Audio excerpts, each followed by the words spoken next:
Bismillah. Assalamualaikum warahmatullahi wabarakatuh.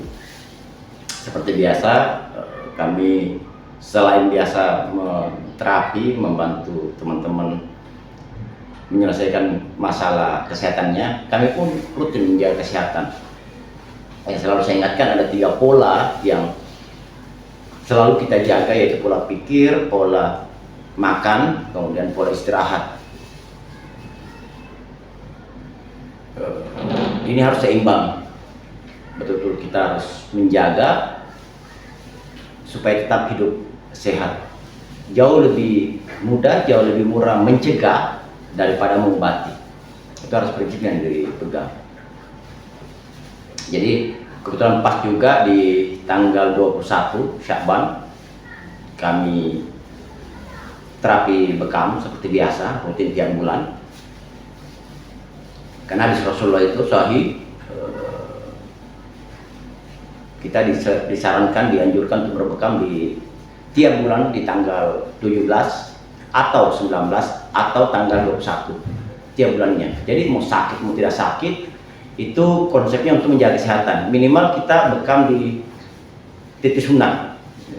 Jadi mana yang dimaksud titik sunnah itu titik-titik yang biasa Rasulullah lakukan, Rasulullah contohkan. Adapun titik yang lain itu adalah titik pengembangan, dikembangkan oleh para ulama-ulama kita yang juga fokus mendalami ilmu medis, ilmu kesehatan, ilmu kedokteran.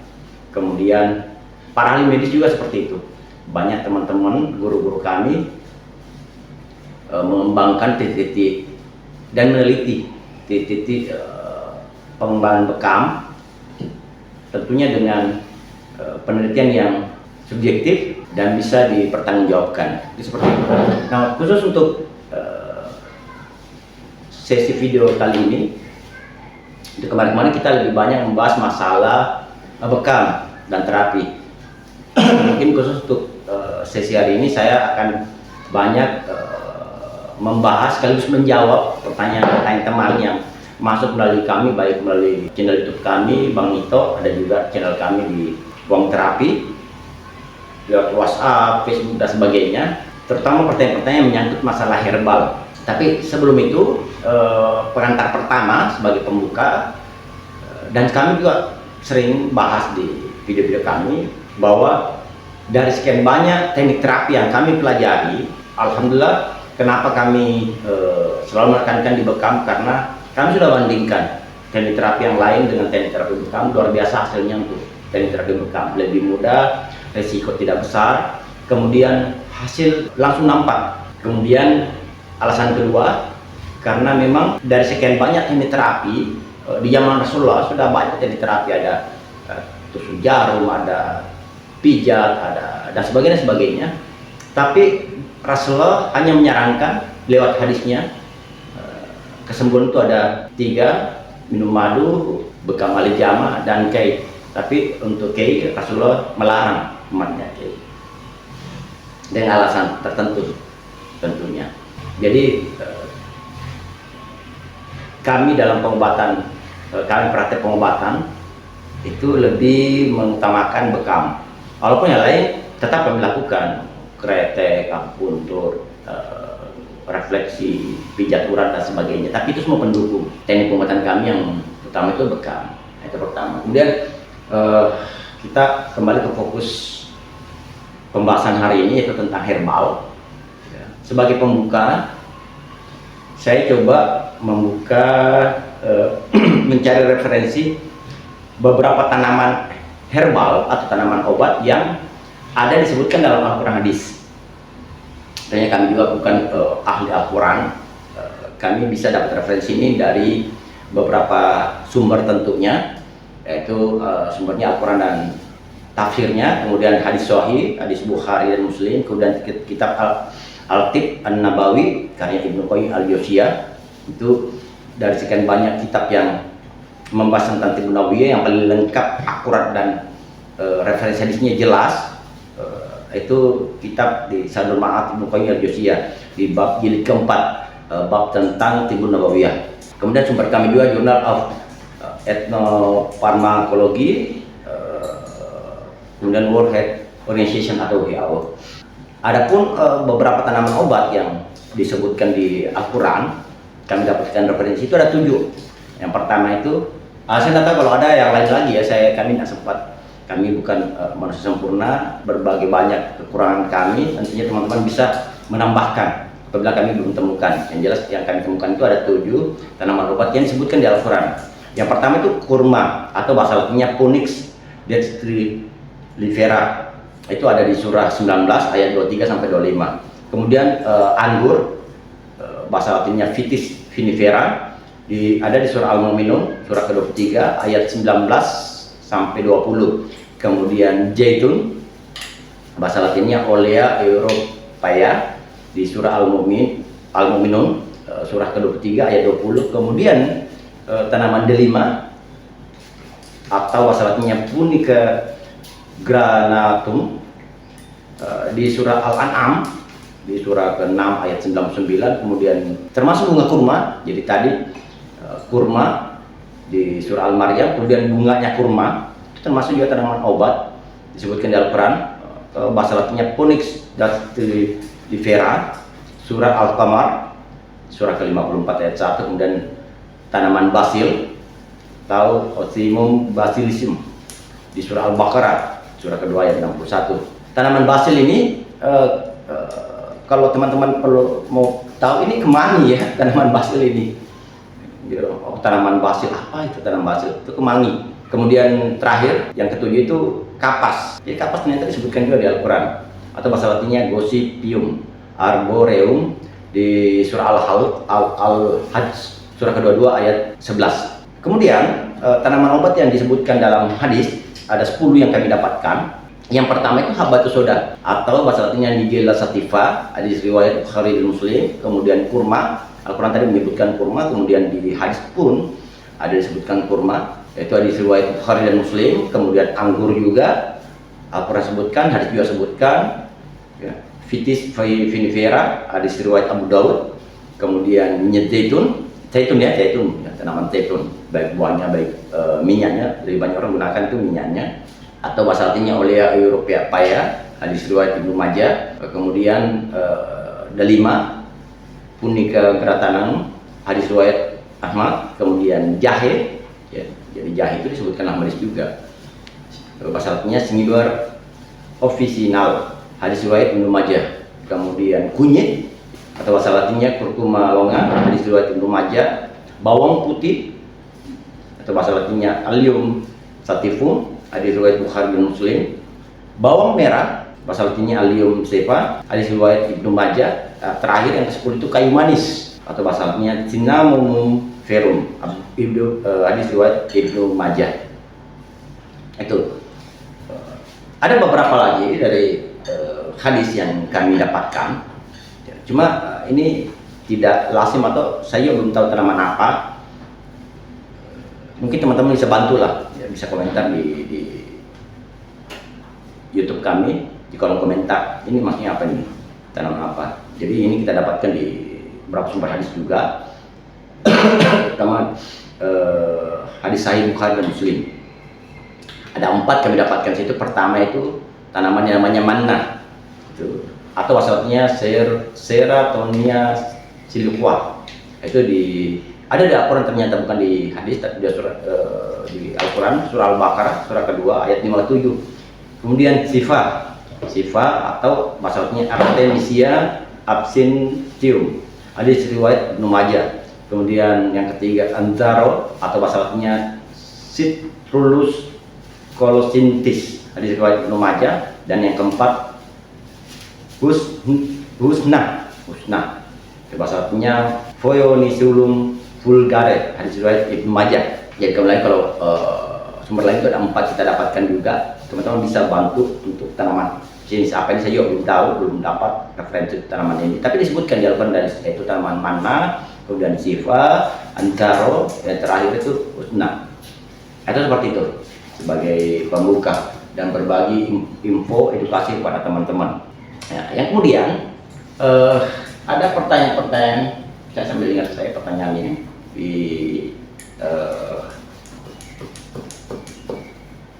sosmed pada kami, mana yang lebih bagus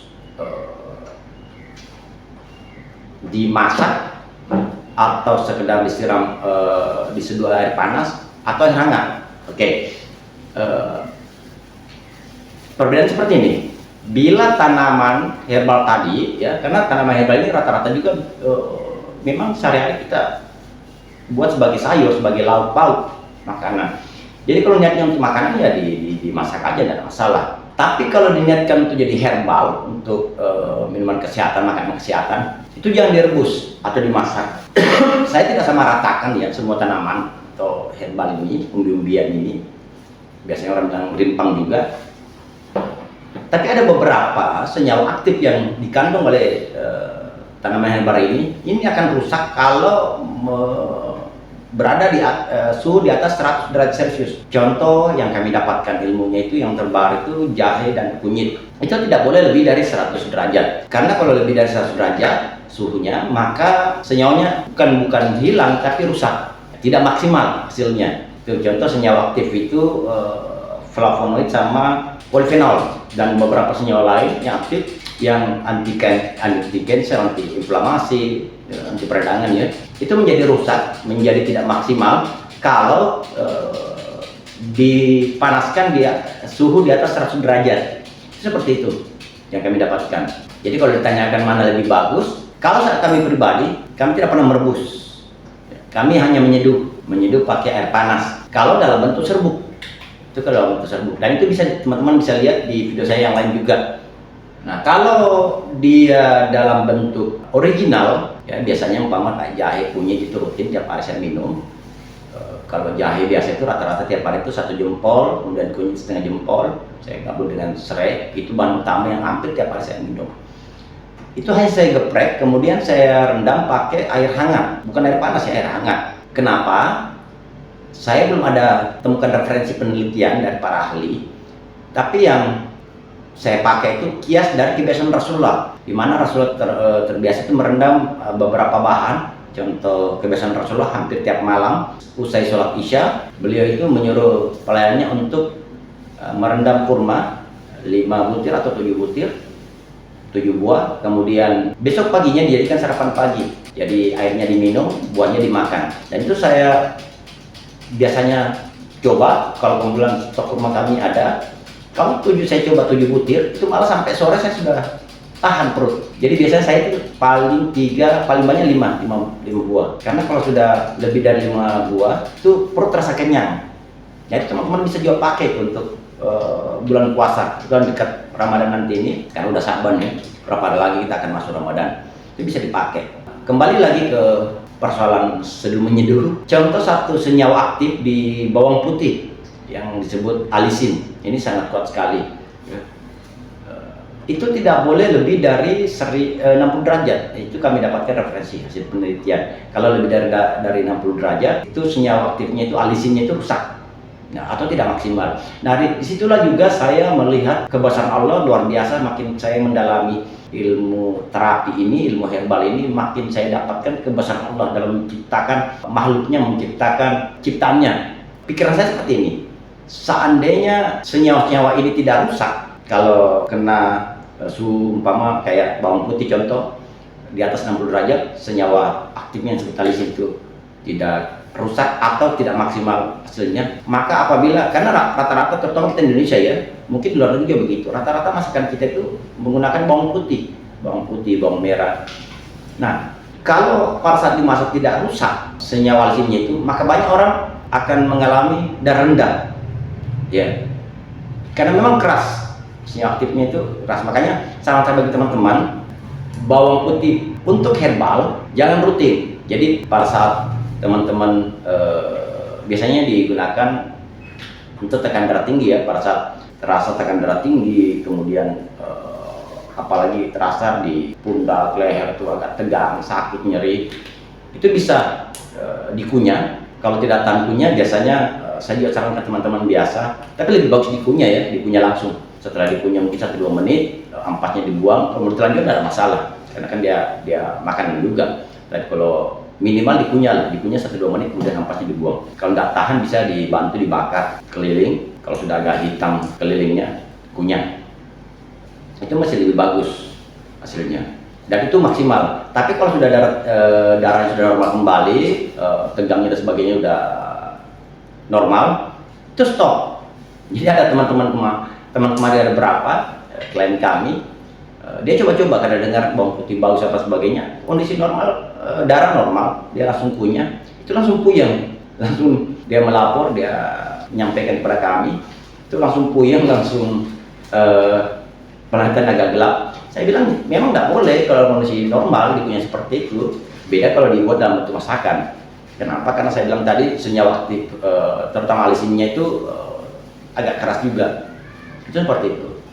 Begitu juga tadi yang saya sebut jahe kunyit. Jadi kalau sekali lagi, kalau ditanyakan mana lebih bagus, kalau kami pribadi pengalaman dan tentunya bersandar pada beberapa sumber kebiasaan Rasulullah, kami kiaskan kemudian dari hasil-hasil penelitian, kami lebih banyak itu menyeduh dengan air panas, bukan merebus, tapi menyeduh. Jadi air panasnya kami rebus, kami panaskan, setelah mendidih kami diamkan sejenak, mungkin 3 menit, 5 menit, baru kami seduh ke herbalnya, gitu, seperti itu. Kalau masih dalam original, kami cuma geprek, kami cuma rendam di air hangat, tapi rendamnya minimal 5 jam. Habis itu kami minum airnya. Jadi seperti itu. Nah, kemudian ada juga pertanyaan mana lebih bagus nih? Karena herbal ini ada yang dalam bentuk original, ada yang dalam bentuk serbuk, ada yang dalam bentuk ekstrak. Ekstraknya juga ada dibuat dalam bentuk cair, minyak seumpama, ada yang dimasukkan dalam kapsul. Saya tidak bisa samaratakan karena tiap herbal ini punya karakter ciri khas tersendiri. Cuma yang kami dapatkan beberapa herbal itu, contoh umpama kita bahas masalah kelor, Moringa oleifera bahasa latinnya. Saya hafal sekali kelor ini karena memang rutin juga saya minum dan memang luar biasa asap kelor. Sampai dijuluki kelor itu di dunia herbal itu miracle of tree atau pohon ajaib, karena luar biasa sekali efeknya, manfaatnya, nutrisinya. Bahkan kalau mau dibandingkan dengan yang lain, contoh umpama tapi ini serbuk ya, bukan original itu. Jadi kalau serbuk kelor dibandingkan umpama wortel itu 1:10. Kalau ya itu ada penelitiannya, bisa teman-teman cek kembali di Google atau di AI karena informasi sekarang terbuka sekali. Kalau telur dibandingkan satu kelor itu 4 telur, 1 kelor dibandingkan 7 jeruk, 1 kelor 12 kacang almond dan sebagainya. Dan luar biasa, intinya luar biasa pemberian. Tapi itu untuk serbuk. Kalau dalam bentuk original, masih dalam bentuk daun, itu rendah malah. Nah, jadi contoh umpama 1 kelor itu kalau dibandingkan yogurt itu 1 kelor 17 yogurt. Tapi kalau itu serbuk, tapi kalau original 1 kelor itu hanya 3 yogurt kalau dalam bentuk original. Mungkin karena dalam bentuk original itu mesti basah ya, mesti banyak kandungan air dan sebagainya. Jadi khusus kelor, kalau ditanyakan mana lebih bagus, original dengan serbuknya atau ekstraknya, masih lebih bagus serbuk kalau dikonsumsi dan diniatkan untuk herbal sebagai obat atau menjaga kesehatan. Beda lagi umpama kalau hanya sekedar untuk konsumsi, lauk bikin sayur dan sebagainya. Oh ya, dan saya ingatkan juga, saya pernah ulas juga ini di video saya yang lain, cara masak kelor yang benar supaya nutrisinya maksimal. Itu jadi di awal itu masak airnya, kemudian ini khusus untuk mama yang lebih tahu, saya tidak terlalu tahu cara masak sayurnya, tapi intinya pada saat kita masak kelor itu masukkan dulu bumbu, kemudian apa bahan-bahan yang lain, umpama jagung atau apa kita campurkan. Nah, setelah semua diramu di atas air api, itu apinya dimatikan, jadi airnya sudah mendidih ya, yang lain sudah dimasukkan dan sebagainya. Apinya dimatikan, kemudian kelornya dimasukkan. Jadi kelor itu terakhir, daun kelornya terakhir, baru ditutup. Jadi kalaupun umpama tetap menggunakan api, usahakan api kecil. Seandainya pun menggunakan api, tapi lebih bagus kalau apinya sudah dimatikan, airnya masih mendidih, kelornya terakhir, kemudian ditutup. Nah, itu lebih maksimal nutrisi atau bahan-bahan senyawa aktif yang dibutuhkan oleh tubuh yang mengandung kelor itu jauh lebih maksimal hasilnya dibanding kalau dia direbus terus dipanaskan di atas api yang besar. Itu cara masak telur yang benar. Kalau kita bahas berhubungan dengan kelor. Jadi kalau ditanyakan mana yang lebih baik, apakah dalam bentuk original dan sebagainya, saya tidak berani samaratakan. Kami juga masih proses belajar, tapi ada beberapa herbal, tanaman herbal itu kami dapatkan memang masih lebih bagus kalau diniatkan herbal, dikonsumsi dalam bentuk serbuk atau ekstrak dibandingkan originalnya. Itu seperti itu. Kemudian, apakah herbal ini bisa disatukan herbal yang lain? Kembali ke kemampuan ilmu. Jadi pertama tentunya kita harus tanyakan pada ahlinya. Misalnya umpama kayak saya pribadi itu rutin kelor, saya gabung dengan habatus soda atau jintan hitam. Nah, paling biasa sekali-sekali saya tambahkan tuh daun mint, kadang saya tambahkan juga sedikit pasak bumi dan sebagainya. Tapi ya sekali lagi itu harus melalui penelitian, pemuaan ilmu dan sebagainya. Kemudian ada juga yang tanyakan tentang herbal ini, berapa batas kita konsumsi baiknya. Jadi kalau bicara secara umum ya, normalnya supaya mudah diingat juga, kita pakai kalau berapa banyaknya kita pakai, hitungannya seperti ini, per 100 berat per 100 berat badan kalau salah atau gimana. Dia begini, kalau teman-teman umpama berat badannya 50 kg, maka maksimal kita konsumsi herbalnya itu jangan lebih dari 50 gram. Itu seperti itu ya. Jadi umpama kalau berat badannya 100 kg, berarti batas maksimal konsumsi herbalnya itu, satu herbal itu jangan lebih dari 100 gram. Nah itu yang saya pakai. Kemudian untuk konsumsi herbal sebaiknya itu 1 jam sebelum makan besar atau 1 jam setelah makan besar. Begitu juga umpama kita dalam kondisi sakit, kita konsumsi obat kimia dan sebagainya, itu berikan jarak kalau bisa 1 jam. Jadi minum obat kimia dulu, obat dokter dulu, 1 jam kemudian baru minum herbal, atau dibalik. Begitu juga dengan perbandingan makan besar, 1 jam atau 1 jam setelahnya, supaya maksimal penyerapan nutrisinya, penyerapan senyawa-senyawa yang dibutuhkan oleh tubuh untuk pengobatan penyakit kita.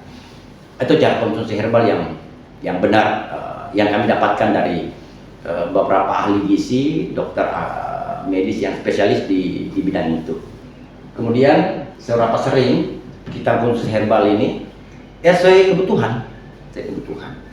Oh iya, mumpung saya ingat juga ya, ini juga banyak saat teman-teman yang, kalau kami pribadi itu betul-betul sudah hindari semaksimal mungkin namanya gula pasir atau gula putih atau gula rafinasi. Ya. Jadi jangan dibayangkan begini, kita minum umpama gula pasir, itu kan asalnya dari tebu. Ya beda, pada saat dia masih tebu, ya di situ masih ada seratnya, masih ada natriumnya, kalsiumnya masih ada. Tapi pada saat sudah berubah jadi gula pasir melalui proses rafinasi, melalui proses kimia, diputihkan dan sebagainya, itu sudah rusak, sudah hilang semua itu. Malah yang saya dapat referensi, yang saya pelajari, gula pasir itu yang tinggal glukosanya dengan karbonnya. Nah, seperti itu. Kemudian gula pasir ini, kalau bicara hitungan itu, kebutuhan gula pasir kita kalau bicara normal itu cuma 50-60 gram per hari.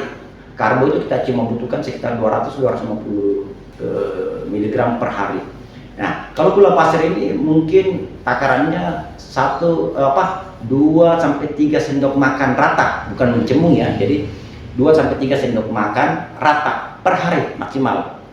Hitung 2 lah. Ya, jadi teman-teman bisa bayangkan kalau umpama, apalagi kalau kebiasaan minum air panas, ngeteh, ngopi dan sebagainya, kalau sudah pakai gula pasir 2 sendok berarti udah maksimal itu, udah tidak boleh lagi pakai yang lain-lain. Belum lagi biasa dimasakan juga, saya lihat ada beberapa masakan lauk itu yang menggunakan gula pasir. Belum lagi konsumsi yang lain yang menggunakan gula pasir. Jadi memang terlalu maksimal. Mengapa kami selalu sarankan hindari terlalu banyak konsumsi gula pasir, karena terlalu maksimal. Gula pasir ini masuk ke badan, jadi glukosa akhirnya jadi jadi lemak jenuh, akhirnya terlalu maksimal, terlalu banyak di badan. Nah, inilah yang menjadi penyumbat nanti di darah, akhirnya menimbulkan penyakit-penyakit yang berhubungan dengan detoksifikasi, berhubungan dengan kardiovaskular dan sebagainya. Seperti itu. Jadi saya ingatkan untuk konsumsi gula pasir itu, kalau normalnya supaya mudah diingat, ilmunya itu jangan lebih dari 3 sendok per hari, 3 sendok rata ya, 3 sendok makan. Nah, begitu juga kalau karbo sih kami ya piring makan itu setengah, atau mungkin kalau tangan itu ya 1 genggam aja karbo, itu maksimal. Karena banyak lagi makanan lain-lain itu biasa dalam kondisi iseng ngemil kita ya, gorengan lagi, tepung-tepungan lagi dan sebagainya, itu karbo semua. Jadi seperti itu. Artinya terapi bukan sudah selesai juga, sudah penutupan ini. Jadi mungkin cukup sekian kita membahas tentang herbal. Tentunya akan banyak sekali yang berhubungan herbal ini. Untuk teman-teman juga, kalau ada yang belum dapat informasi yang jelas, atau ada sesuatu yang bagus kita bahas yang berhubungan kesehatan, itu bisa komentar di kolom komentar, atau bisa bertanya mungkin melalui akun-akun kami via WhatsApp, Facebook, IG, umpama TikTok, kami lengkap di situ. Silakan teman-teman bertanya atau berbagi edukasi. Tentunya kami juga sampai detik ini masih terus belajar mengembangkan ilmu.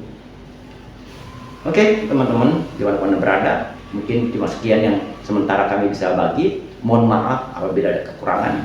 Segala kelebihan itu hanya milik Allah semata. Segala kekurangan itu bersumber dari pribadi kami. Salam sehat dan bahagia dimanapun Anda berada. Billahi taufiq wal hidayah. Assalamualaikum warahmatullahi wabarakatuh.